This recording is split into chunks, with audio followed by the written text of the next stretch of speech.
Hello, Patriots. How are you today? Give yourself a hand.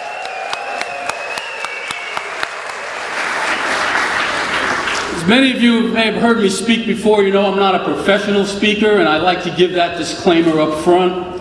My beautiful wife, Tammy, she said, honey, you really don't need to do that. And it warmed my heart. I said, that's so nice. She said, they'll figure it out by the end. And, you know, before I get started here, I do want to ask you to join me in wishing Florida Supreme Court Justices Perry and Labarga a long and healthy life in private practice. Yeah, because we're voting no, because you need to go.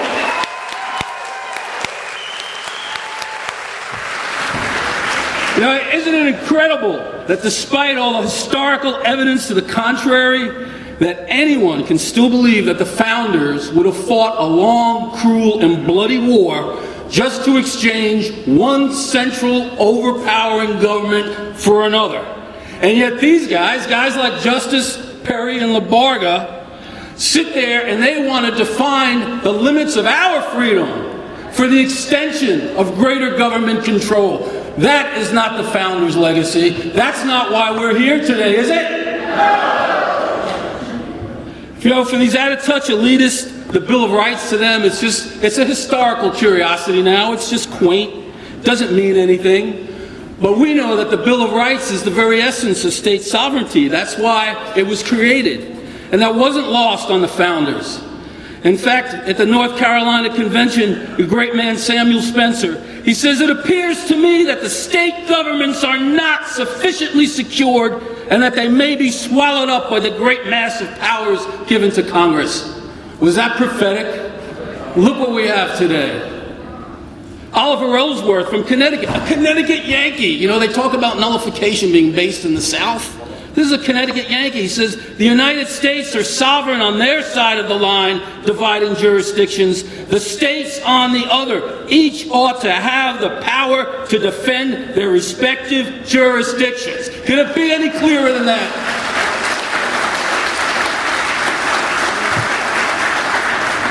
And another one of our Yankee brethren, Mr. Williams, says, are not the terms common defense and general welfare indefinite, undefinable terms? What checks have the state governments against such encroachments? And that's the question we're facing again today. What checks do the states have against such encroachments? Because the encroachments are out there. And they're in our face every day. And they're in our face greater every day, from real ID to health care.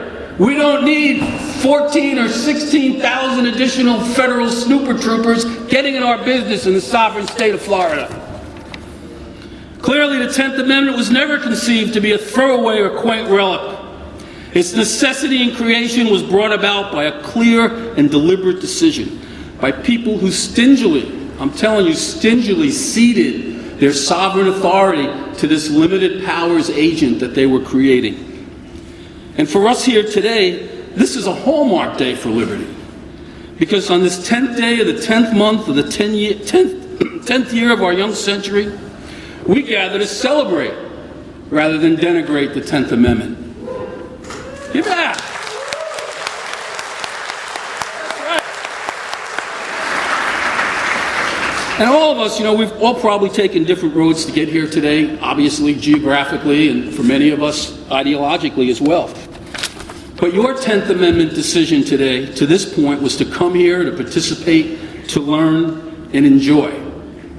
For the Florida 10th Amendment Center, the decision, our 10th Amendment decision, came about not quite 11 months ago when Mike Bolden and Bryce Shanka decided that they wanted to create a Florida chapter.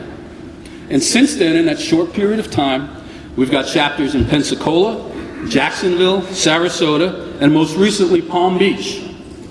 And those chapter leaders, Benita Colley in Pensacola, Jamie Davis in Jacksonville, Steve Aiken in Sarasota, and Ron Skipper in Palm Beach, each one of them brings their own special talent and their own special strengths to the organization.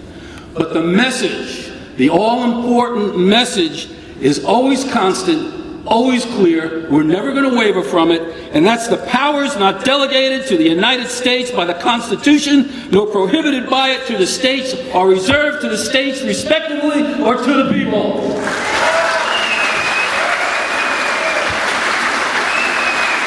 It doesn't get any clearer. In 2011, we plan to continue our message and the mission by working with like-minded organizations, including Campaign for Liberty, the RLC, Floridians Against Real ID, and we're dedicated to the repeal or nullification of unconstitutional legislation that has been illegally imposed upon us by the general government. All of us, including you here today, especially you here today, need to work so we can implement simple steps of diligence, not great strides every day, but simple steps of diligence to reclaim the home country sovereignty. And these should include, but not be limited to, the promotion of state sovereignty legislation, including the nullification of unlawful general government acts.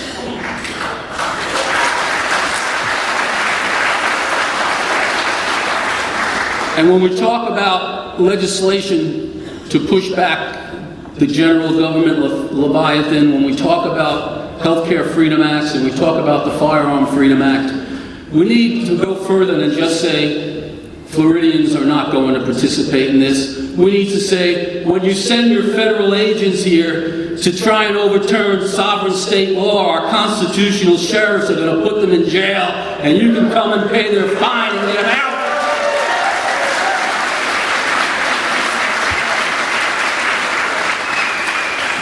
At the end of the revolution, the states were 13 free and independent countries, and they created that limited powers government to exercise those things they felt could be better done at a central location. But never in anything I can read, letters, diaries, you name it, never could I find anything that the desire was to be anything but to continue to be free and independent.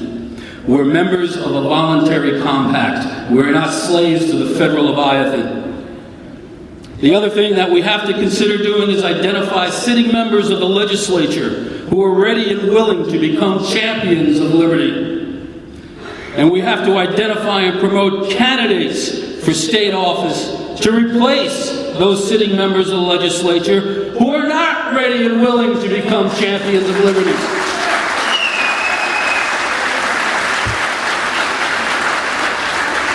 In our home country today, both sovereignty and solvency are in peril. It's no secret, you see it every day in the headlines. But sovereignty's betrayal for solvency's temporary relief is always on the table between DC and Tallahassee. And it's you and me and the rest of us. We have to be the obstacles to that short sail of freedom. If we don't do it, who will? If not us, who? If not today, when? Using fair but firm insistence and pressure, we must remind Tallahassee of the 10th Amendment decision we require of them. For every unlawful general government imposition, a home country interposition.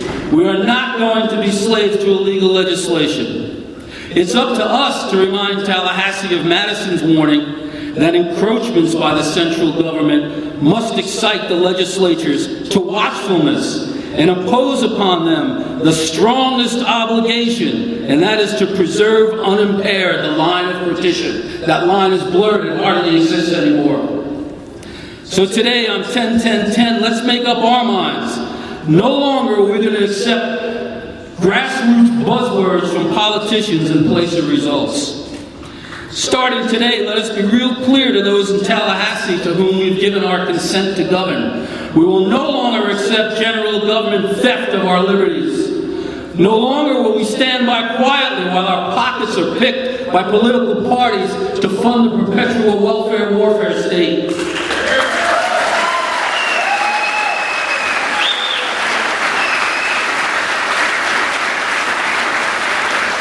No longer will we tolerate a vast nationalist state that has become aggressive abroad and despotic at home and has decided that the limits of its own power is no limits at all.